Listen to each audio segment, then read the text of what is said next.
This is Business I Am. You are watching Metropole Television. We are live across all your social media platforms at Metropole TVKE 2146. That is your SMS line.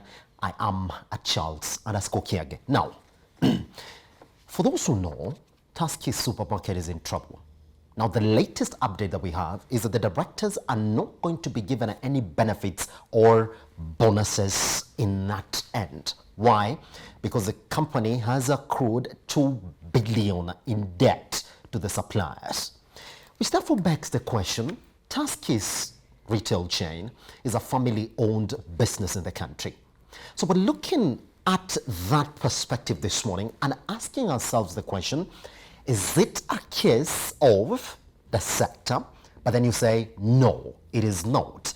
Because still within that retail sector, there are businesses that are way flourishing.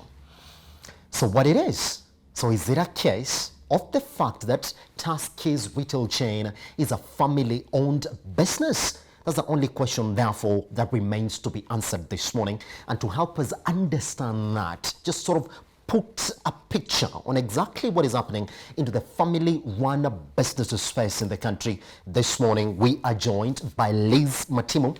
She is a partner at KKCo East Africa. Liz, thank you very much for joining us this morning. Thank you very much. It's a pleasure being here. So now, I know before we went on camera, you told me that family-run businesses in the country, they're facing a big challenge. And you actually said that it is down to just their management structure. How true is that? I think it's most 90% is true, because most family-run businesses model as compared to other listed companies or other businesses, it's all about governance. Yes. And what governance structures are in place to govern the organization. Yes. So that's where we can see the rain starting beating family-run businesses in the country. Yes. Good. I want to point you out, therefore, to an area. Why is it hard for family-run businesses to come up with proper governance structures? Okay. So there's complexity in running a family business. You can imagine there could be a husband, there could be a wife. So in the initial stages of running a family-run business, there's the initial stage of founder, where, for example, I'm Liz, and I run my company called Liz and Company. And I'm the founder, I have the vision, I have the values, I have the business idea and business solution that is wanted by the clients. And at that initial stage of founder, the family-run business usually is run spot on. The founder is driving the vision, the founder is running the strategy. Complexities come in the next generation, which is a sibling generation. Yes. So when it moves to the next generation of sibling, what happens is there's a lot of emotion, there's a lot of complexity, and at founder level, because it's more of entrepreneurship, the founder is driving the business, they have not put systems and policies in place. Yes. So you find that many family-run businesses have not put in place systems in place. So such as policies, a finance policy, an operations policy, more importantly, governance policies such as a family charter, yes. Put rules and procedures in place on how do family members get employed. Is it any family member that is going to just join the business? Do they have the necessary skills? Yes. Do they have the necessary training? Have they grown in the company, or are they just joining the company as a director with no experience, managing managers who have maybe over 10, 5, 20 years of experience? Yes. The other thing that comes in place in terms of governance is like coming up with shareholder policies. So how do if I'm a shareholder, I'm in the family, I'm a shareholder by virtue of a family member, and I have no interest in this business, what happens to my shares? Yeah. Or if I have an interest in the business, but I'm not a manager in the business, what happens to me? Yes. I want to know, I want to earn money from the business, but I'm not necessarily part and parcel of the employee of the business or the managers of the family-run business. So the complexities come in because of those diverse emotions, as well as lack of having proper policies and family charters in place. Yes. Yes. So I want you to paint me a picture of KKCo East Africa from the perspective of how much of a challenge is this in the Kenyan economy, which made your company therefore say, I think there's a niche here that we need to go into and give solutions to. Okay. Yes. So you find in the Kenyan economy, let's talk about first of all globally. Yes. Globally, if you look at all the businesses globally, 70% of economies are run by family-owned business. Interesting fact, isn't Yes, it? very interesting fact. In Kenya, over 60% of the businesses that run are actually family-run business. There was a study by KKCo, an insights company, that said there are currently over 490, as of 2019, there are 490 family-run business that earn over $10,000, that earn over $10 million. And out of this 490, 70 of them earn over $50 million. Yeah, which is quite, and over 10 of them, 22 of them earn over $100 million. That is quite a significant amount of money that is being generated by family-run businesses. So you find our large corporates in Kenya, apart from the ones that are listed, are actually family-run business.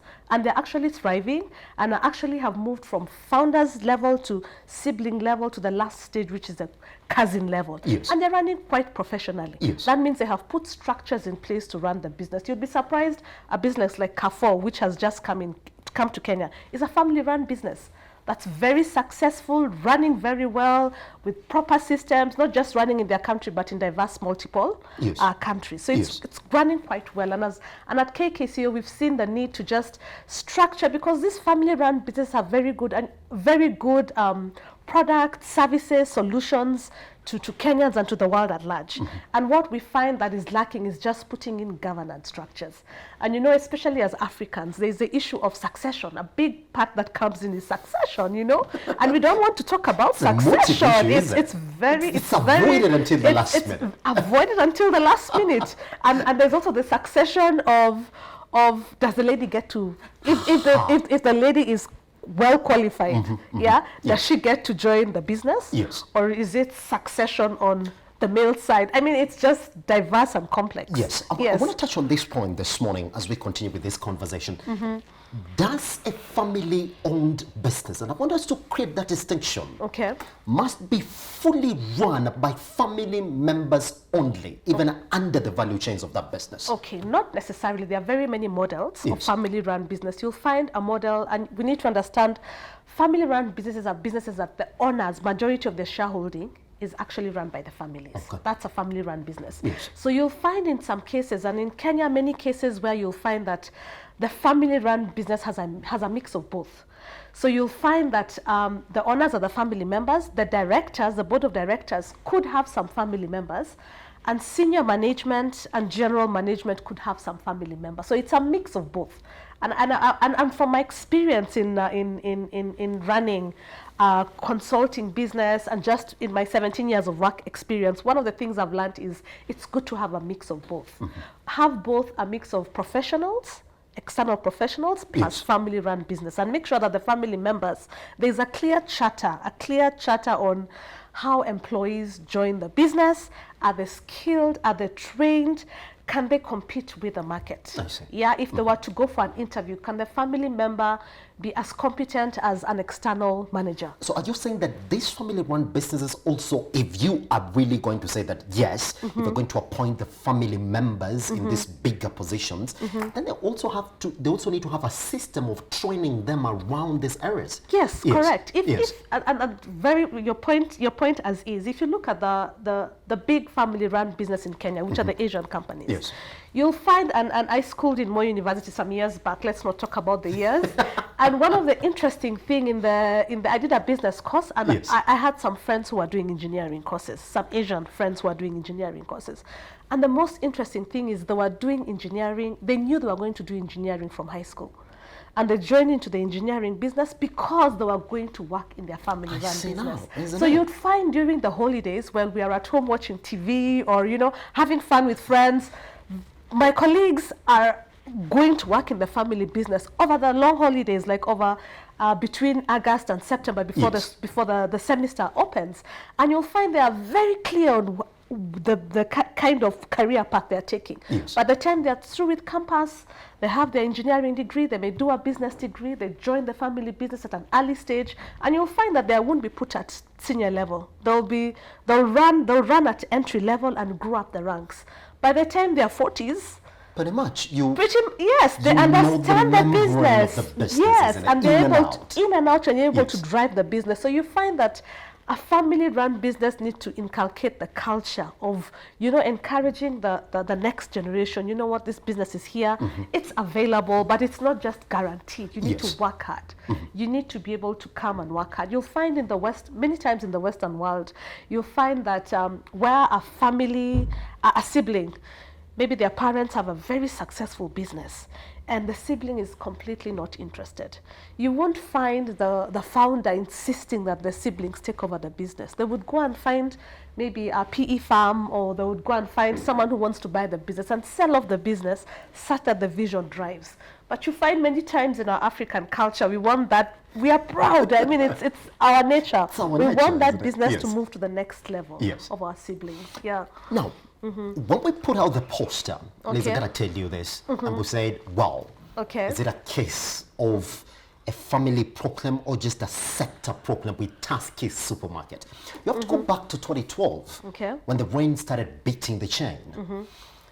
Would you pin it down to just a family issue in terms of management of the chain, or just business going downtown? I think I would look at it in both, and let me just generalize, in terms of the retail and supermarket chain business. Because if you look at the retail, and you can borrow similarities with an Akumat, though they're completely different, but they're similarities. And in the retail business, a big part of their business is cash. It's about stocks, bringing the stocks and making sure your stocks are sold and making sure you're able to pay the suppliers.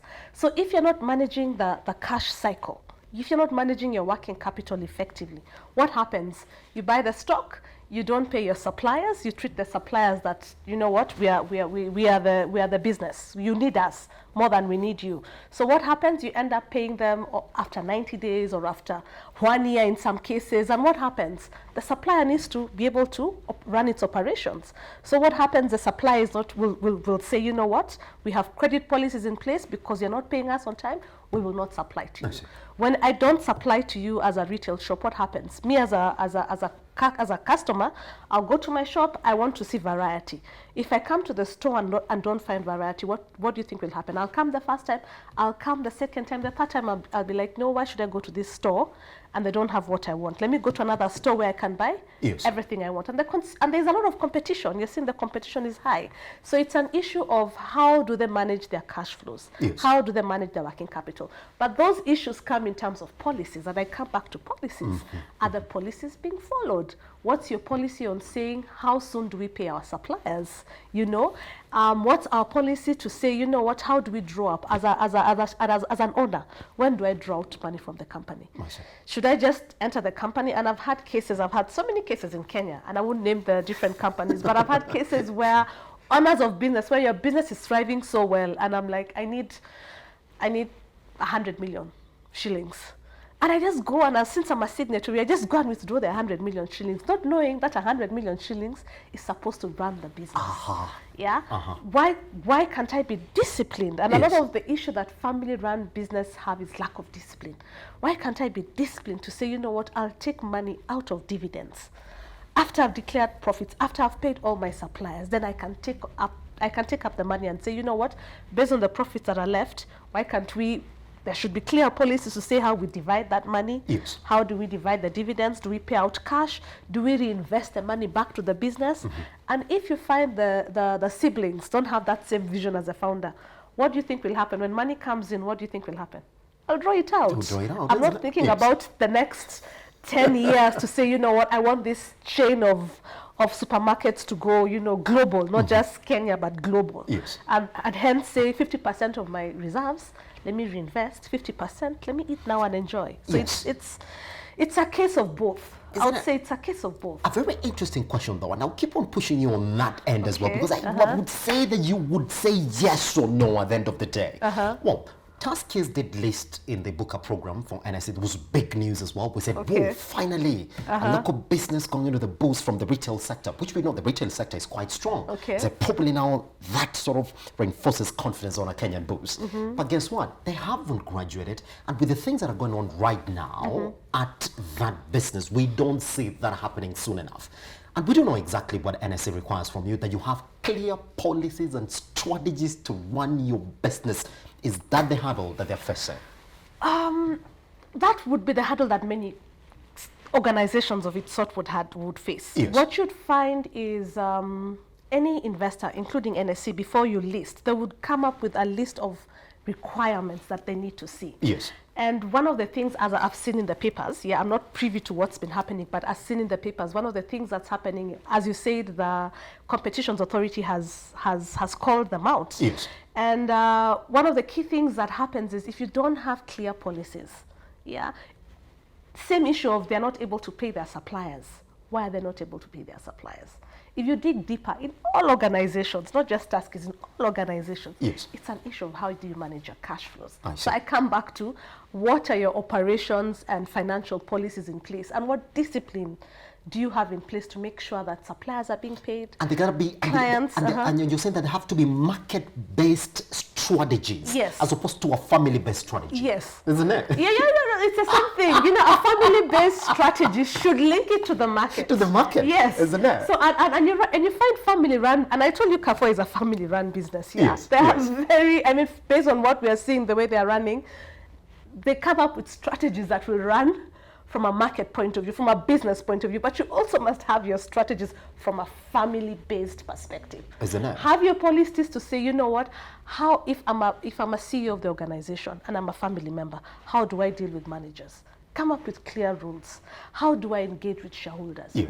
Who may be my brother? Yes. How do I come up with clear rules? How do I ensure there's transparency in communication? Because I may be a CEO, I may be the brother, I'm a CEO in the organization. My sister is a shareholder, but my sister will think, there are things she knows that I don't know. Yeah. So how do we make sure that communication lines are open? How do I make sure me as a CEO, who's a sibling, is giving as much information to my sister, who's a shareholder, to ensure that there's transparency? I mean, the other big thing that comes in family-run business that I hadn't mentioned was conflict of interest. It's a big one.